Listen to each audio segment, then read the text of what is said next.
Notary registered शपथ पत्र दे रहा हूं।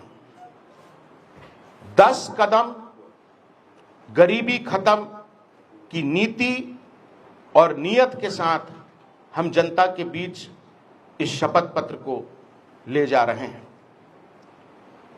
मैंने इस शपथ पत्र में लिखा है कि यदि मैं ये 10 कदम उठाने में विफल रहा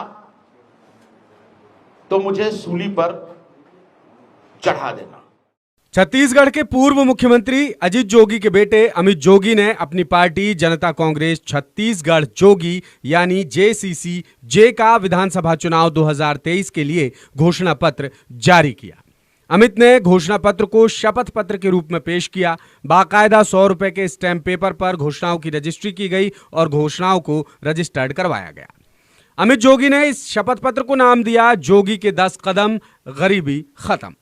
अमित जोगी ने अपने घोषणा पत्र में 10 वादे किए हैं, वो कुछ इस तरह से हैं। SC, ST, OBC और आर्थिक रूप से कमजोर वर्ग और परिवारों को 5 लाख रुपए, बेटी का जन्म होने पर 1 लाख रुपए। आर्थिक रूप से कमजोर परिवारों और रजिस्टर्ड बेरोजगारों को हर महीने 3,000 और बुजुर्गों को 4,500 रुपए पेंशन। धान का समर्थन मूल्य 4,000 रुपए प्रति क्विंटल, हर साल प्रति एकड़ 10,000 रुपए की सहायता और मुफ्त बिजली।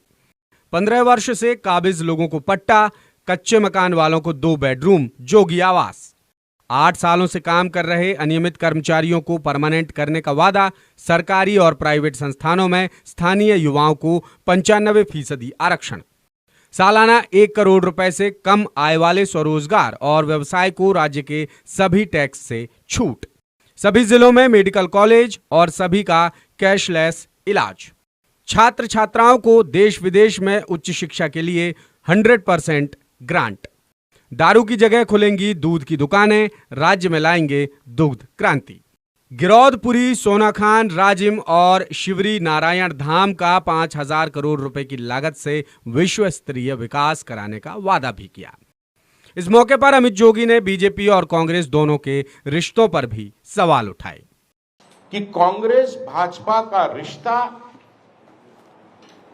दिन में वार और रात में प्यार वाला पति पत्नी का रिश्ता है। ये दोनों एक परिवार हैं जिसकी संतान भ्रष्टाचार है। कांग्रेस भाजपा दोनों एक दूसरे की कमीशन की बात करते हैं, लेकिन छत्तीसगढ़ के विजन और मिशन की कोई बात नहीं होती है।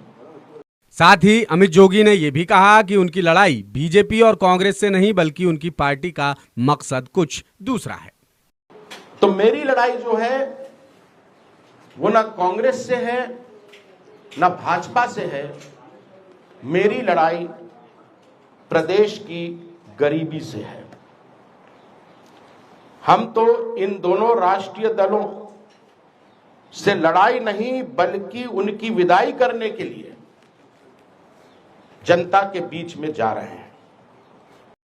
अमित जोगी की पार्टी इस चुनाव में पूरी की पूरी 90 विधानसभा सीटों पर चुनाव लड़ रही है और इस शपथ पत्र को लोगों तक पहुंचाने के लिए जोगी शपथ रथ चलाया जाएगा। रथों की मॉनिटरिंग जियो टैगिंग के जरिए होगी। अमित जोगी ने यह भी कहा कि इस चुनाव में जोगी फैक्टर काम करेगा। अमित जोगी की पार्टी ने पिछला चुनाव बीएसपी के साथ मिलकर लड़ा था, लेकिन कुछ दिनों पहले ही जोगी ने कहा था कि बीएसपी के साथ जाना उनकी सबसे बड़ी भूल थी। लिहाजा माना जा रहा है कि अमित जोगी अकेले ही चुनाव लड़ेंगे।